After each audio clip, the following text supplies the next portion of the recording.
Hey guys, what is up? It is me, Pagey, here once again with another video from some more Fallout from Crisis. It's still rolling out, where this is going to be similar to my video from last week, where I sort of mashed up Batwoman and Supergirl's episodes just into a joint review. So yeah, but of course throughout the video, be sure to let me know all of your various opinions on both episodes and various, things you got from the Crisis related stuff, and let me know all of that in the comment section down below. And of course, if you are if you do go on to enjoy the video, might I say, want to drop a like on it to show support, and I guess, just support. So last episode of Batwoman was just fallout from pre-Crisis, really, but the big thing that we saw happen was that there was another version of Beth. So we had the Beth that turned into Alice, which we've been dealing with the entire season, but then another version of Beth appeared right at the end of the episode and revealed herself to Kate, but we'd actually seen this version of Beth earlier in the episode, but we just thought it was Alice with a wig. So there's two versions now, what the hell. But we do pick up from the end of last episode with Beth returning. They played the same scene at the end where they confront each other, but Beth's there and Alice is still locked up. So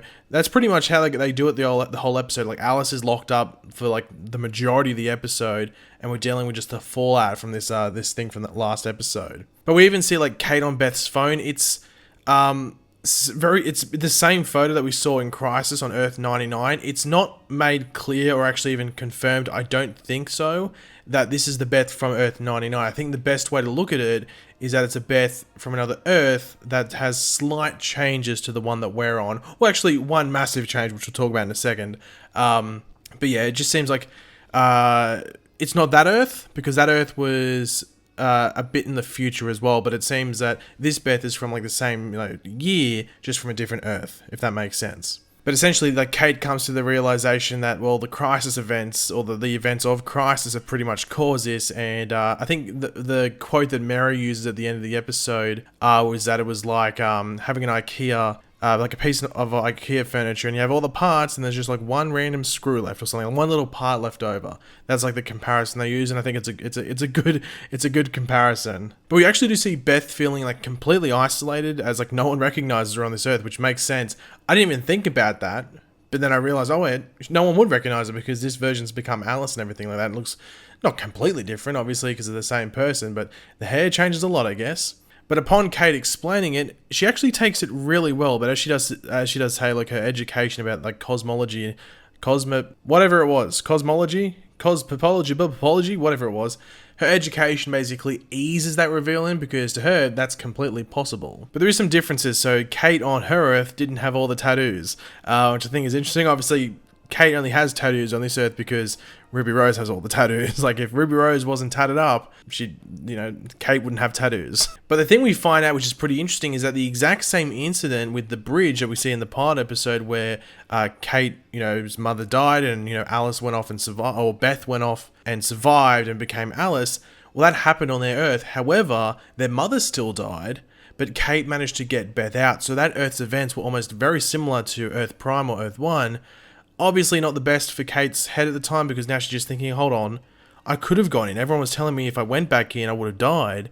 But this, this Kate on the other Earth went and saved that Beth. Like, I could have done that. I could have avoided everything that went on. Now, one thing this episode almost sets up, which I think would have annoyed people, was the whole letting Alice go again, which I was like, oh, no. But the fact that they mentioned it out loud, I was like, something might change here. So I was happy that they didn't actually go that way. But Beth actually does learn about her doppelganger on this. So I think it would have been hard to keep it secret for too long. So I think it was good that you got it out of the way really quickly. So she knows that her doppelganger is Alice, this mad woman. But I actually thought this would happen as soon as there was that that deal, like, you have to have Alice come here to release Kate and the two hostages. I was like, well, they're probably going to make Beth look like Alice. And that's exactly what happened. However, it was always bound to hit a bump in the road, and that's exactly what happened, with Beth almost dying in that car fire, just escaping. I actually thought, well, they might kill her here. I saw a lot of people online, even in my Discord server on like the live chat, saying, oh, they'll probably just have her here for an episode, make her serve the plot a bit, and then she might die.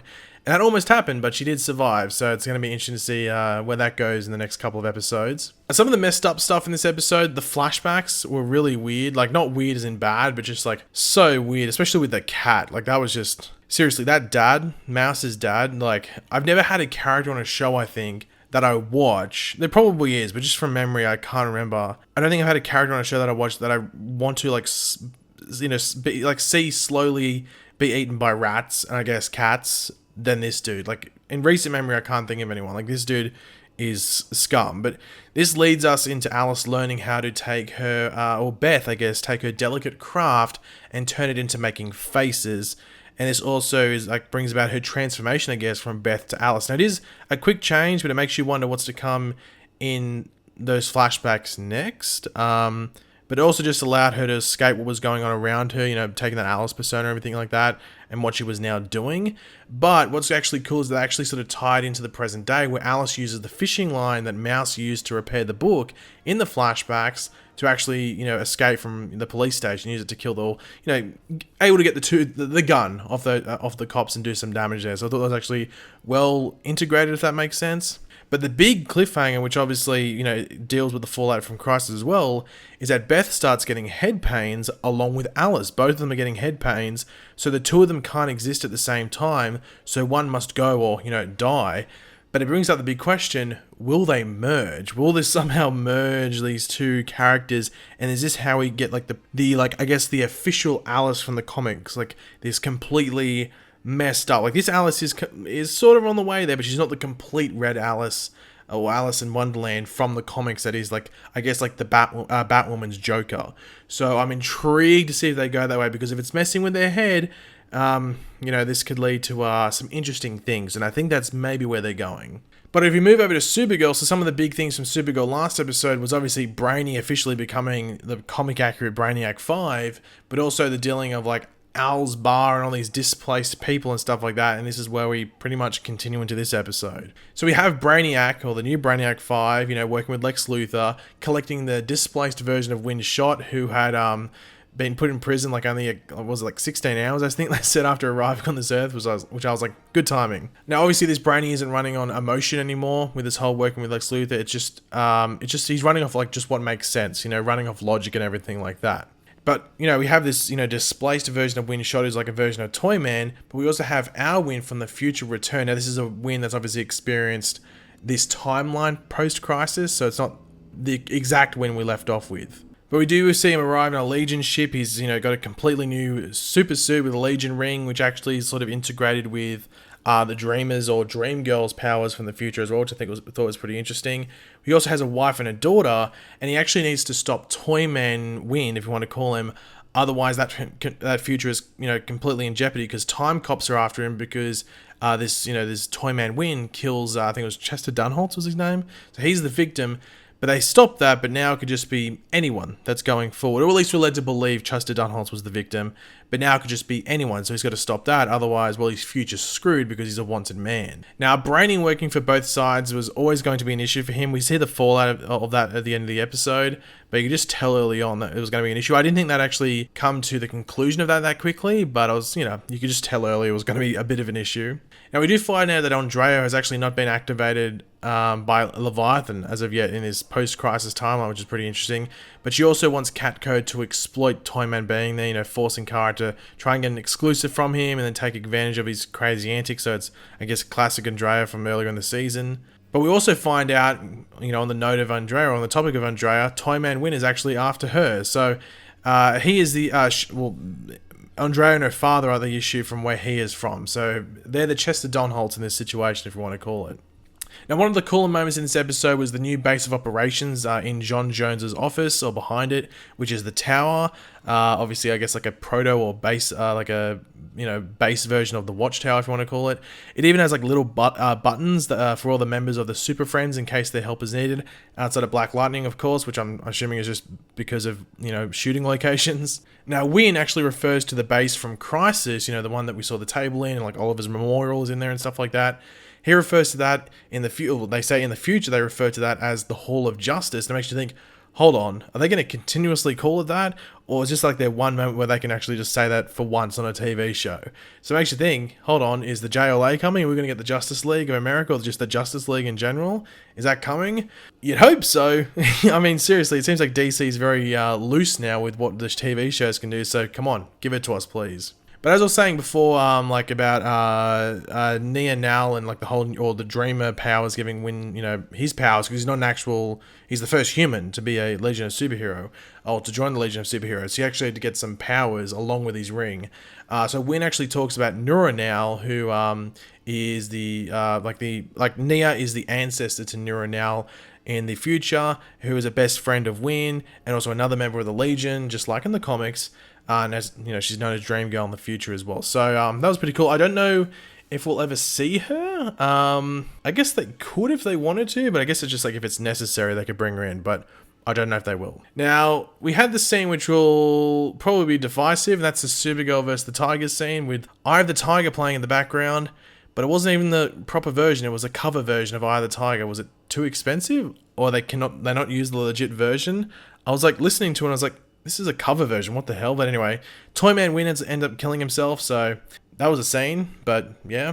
But we do have Lex Luthor, which is sort of like playing into the whole plan that we had from the previous episode and leading into this episode, getting into the Legion ship and getting info from the memory cube, on Leviathan, and also William's been tracking him and getting intel and stuff. And we also see Lex bring it to Lena at the end of the episode as well. So it's going to be interesting to see where that goes forward. I am still intrigued to see how much Lex is in this back half, because I don't think he'd be I can't see him being in all of the episodes, even if the majority of them. So I'm interested to see where they progress his story and how much he's in it. But obviously, Brainy does open up to Win about working with Lex and how he is unsure about working with Lex anymore. It didn't take too long. I was sort of thinking that they might wrap it up quickly based off the beginning of this episode. I didn't think by the end of the episode they'd sort of get to that point. I thought we might be lingering on it for another episode or two. But that happened, so that was pretty interesting. But in the DEO storage, in the DEO, one of the Toyman Win's pieces activates and has like him on a screen laughing and everything like that. And it seems to be something armed, or something's been activated and everything like that. So it makes you think, with all of his equipment down there, is he going to like be able to activate it from the dead? And it's going to be, the DEO is going to be completely run over or overrun by his toys? Is that what's going on there? Because this is part one of a two-part storyline, if you want to call it. Now, there is like a 3-week break until part 2, which I think is really silly. We just came back from a mid-season break. So Supergirl's only had 2 episodes, and now they're on a 3-week break, which is a bit weird.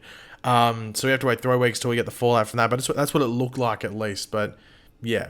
But overall, I thought it was a pretty solid episode of Supergirl. I think the last episode was better, but this is only part 1 of a 2-part story. So I always say when there is like a 2-parter thing, you judge it at the end of them, because it's obviously just half of the story. So I don't think you can judge it until you see the second part. But yeah, guys, thanks for watching. Hopefully you enjoyed the video. If you did, it'd be awesome if you could drop a like when it shows support. Let me know in the comment section down below your various opinions on the Batwoman episode, the Supergirl episode, some of the Crisis stuff related there, and what's coming forward. Let me know all of that in the comment section down below. And of course, if you are new to the channel, make sure to subscribe. And yeah, I'll catch you guys later. Goodbye.